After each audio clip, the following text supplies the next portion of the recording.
ओ Nawaz production order पर senate में पेश। एजाज चौधरी का मामला इस्तेहकाक कमेटी के सपोर्ट। पीटीआई सेनेटर्स की चेयरमैन सेनेट यूसुफ रजा गिलानी की तारीफ। ओ नवाज का असूली मौक़िफ़ अपनाने और स्टैंड लेने पर चेयरमैन सेनेट से इजहार तशक्कुर। डिप्टी चेयरमैन सेनेट और वज़ीर कानून का भी शुक्रिया अदा किया। कहा वज़ीर कानून की मुदाखलत पर मुझ पर सख्तियाँ कम हुई। एजाज चौधरी के प्रोडक्शन ऑर्डर पर अमल दरामद होता तो ज्यादा खुशी होती। बानी पीटीआई से वफा की सजा मिली। 6 मार्च की सुबह 20 लोगों ने दफ्तर और घर पर रेड किया। मैं सो रहा था, मुझे कॉलर से पकड़कर घसीट कर ले गए। मोबाइल फोन मांगा गया, मेरे बेटे को पकड़ कर लाए, फिर छोड़ दिया। मेरे मुंह पर काला कपड़ा था। 2 घंटे तक सफर के बाद जज के सामने लाया गया। मेरे प्रोडक्शन ऑर्डर मंसूख करें, वापस जेल जाना चाहता हूं। जब तक एजाज चौधरी को प्रोडक्शन ऑर्डर पर पेश नहीं किया जाता तो मैं भी नहीं आऊंगा। शिबली फराज ने कहा चेयरमैन सेनेट ने एजाज चौधरी के प्रोडक्शन ऑर्डर्स जारी करके अपना आईनी किरदार अदा किया। पूरी अपोजिशन की तरफ से आपके शुक्रगुजार हैं। ऐवान से वॉकआउट पर चेयरमैन सेनेट ने पीटीआई सेनेटर्स को रोक लिया। रूलिंग दी कि ओ नवाज और एजाज चौधरी की गिरफ्तारी के मामले पर मुझे आगाह नहीं किया गया। मामला इस्तेहकाक कमेटी के सपोर्ट करता हूँ। सेनेट में शरी रहमान की पीटीआई पर तनकीद। कहा आपके लीडर में तकब्बुर था और धमकियां देता था। हम ऐसा नहीं करेंगे। वो जेल में हैं तो अपने तकब्बुर पर नजरसानी करें।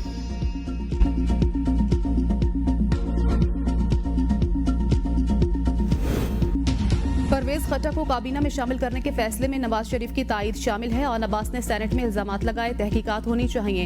इरफान सिद्दीकी कहते हैं हुकूमत के हाथ कुछ नहीं, प्रोडक्शन ऑर्डर पर स्वीपिंग स्टेटमेंट नहीं दे सकते। मैं नहीं समझता कि नवाज ने गलत बयानी की होगी। जुर्म सरजद हुआ है तो कानून अमल दरामद करेगा। हुकूमत इसकी इजाजत नहीं दे सकती। अब यह मामला इस्तेहकाक कमेटी के पास चला गया है, वो देखेगी। पीटीआई दौर में नून लीग का हर रहनुमा जेल में था। मुझे भी रात के अंधेरे में उठाया गया। हथकड़ी लगाई गई। इल्म नहीं अफगानिस्तान से असलहे की वापसी के लिए सिफारती सतह पर कोई राब्ता किया हो। अफगानिस्तान में जो असलहा है वो सिवाय पाकिस्तान किसी के खिलाफ इस्तेमाल नहीं हो रहा। अगर अमरीका हमसे मदद चाहता है तो इसका कोई तरीकाकार वज़ा किया जाएगा।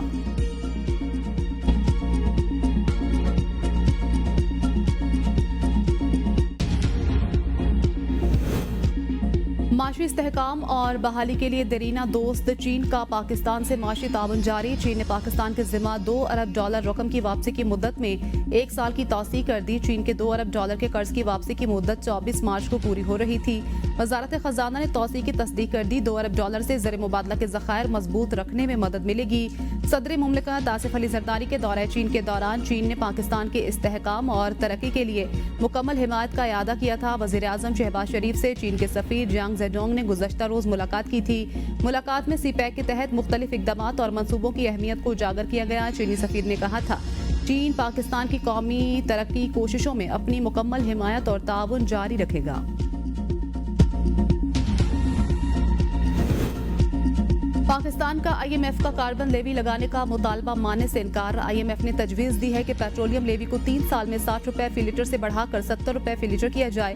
पहले साल में 3 रुपए फी लीटर इजाफा किया जा सकता है। हासिल होने वाली रकम ग्रीन एनर्जी के लिए इस्तेमाल की जा सकती है। माहौलियाती तहफ़्फ़ुज़ के नाम पर जमा होने वाले फंड्स के इस्तेमाल, विफाक और सूबों के दरमियान ताउन के तरीक़ाकार पर तहफ़्फ़ुज़ात का इजहार। जायजा मिशन का सूबा सिंध की माशी कारकर्दगी पर एतमाद का इजहार। वफ़द को बताया गया बेशतर माशी अहदाफ हासिल। पहली छमाही में 264 अरब रुपए का सरप्लस बजट दिया।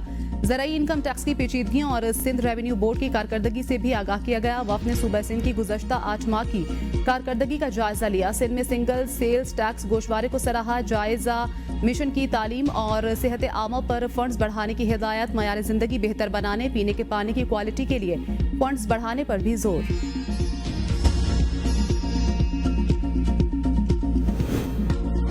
ख़वातीन को अपने कारोबार की फराहमी के लिए हुकूमत वसाइल और तरबियत फराहम करेगी। वज़ीर आज़म शहबाज शरीफ कहते हैं ख़वातीन को बाइख्तियार और माशी तौर पर मुस्तहकम करने के लिए तरजीही बुनियादों पर इक़दामात कर रहे हैं। तालीम याफ्ता हुनरमंद ख़वातीन को कारोबार से बाइख्तियार बनाएंगे।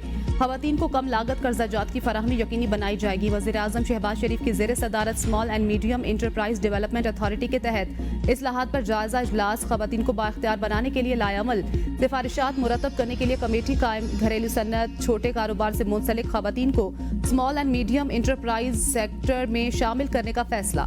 वज़ीर आज़म की ख़वातीन के कारोबार में इजाफे के लिए ज़रूरी सरमाया और सहूलतें फराहम करने की हिदायत। वज़ीर आज़म की यूथ लोन स्कीम से ख़वातीन को कम लागत कर्जों की फराहमी के लिए इक़दामात की भी हिदायत। तलाल चौधरी चौधरी और परवेज खटक मोहसिन नकवी का बोझ बांटेंगे। वजीर इत्तलात अता तारड़ कहते हैं मौलाना फजलुर रहमान हमेशा पाकिस्तान के मुफाद को तरजीह देते हैं। नहीं लगता कि मौलाना फजलुर रहमान पीटीआई की तहरीक का हिस्सा बनेंगे। पीटीआई अंदरूनी तकसीम का शिकार हो चुकी है। एहतजाजी तहरीक की कोई फिक्र नहीं। पीटीआई सवाबी में भी बंदे इकट्ठे नहीं कर सकी। पीटीआई और उनके बानी गैर अहम होते जा रहे हैं। इंतशार फैला कर तहरीक इंसाफ का वतीरा है। एजाज चौधरी पर 9 मई का हसास केस है। ग्रैंड अलायंस के लिए जेजेआई ने पीटीआई के आगे शराइत रख दी हैं। सेनेटर कामरान मुर्तजा की प्रोग्राम डिबेट एट 8 में गुफ्तगू कहा मुल्की निजाम के साथ इस वक्त जो हो रहा है समझ से बालातर है। पार्लियामेंटेरियंस की तौहीन की जा रही है। चेयरमैन सेनेट ने प्रोडक्शन ऑर्डर का मामला कमेटी को भेज दिया है। मामला कमेटी तक जाने का मतलब है चेयरमैन के ऑर्डर की कोई हैसियत नहीं।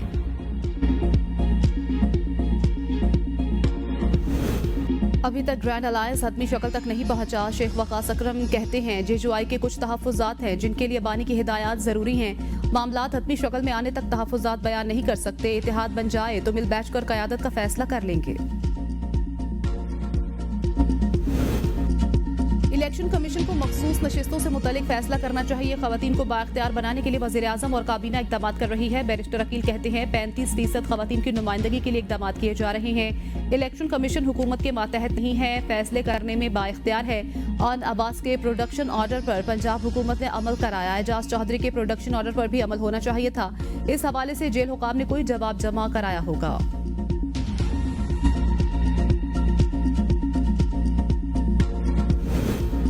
आलमी मार्केट में खाम तेल की कीमतों में मुसलसल कमी हो रही है। हुकूमत पेट्रोल की कीमत में 50 रुपए फी लीटर कमी का ऐलान करे। हाफिज नईमुर रहमान कहते हैं गुज़श्ता 50 दिनों के अंदर $12 फी बैरल से जायद की कमी हुई।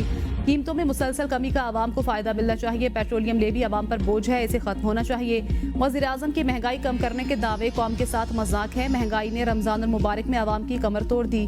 अशियाए ज़रूरियात दिन ब दिन आम आदमी की पहुंच से दूर होती जा रही हैं।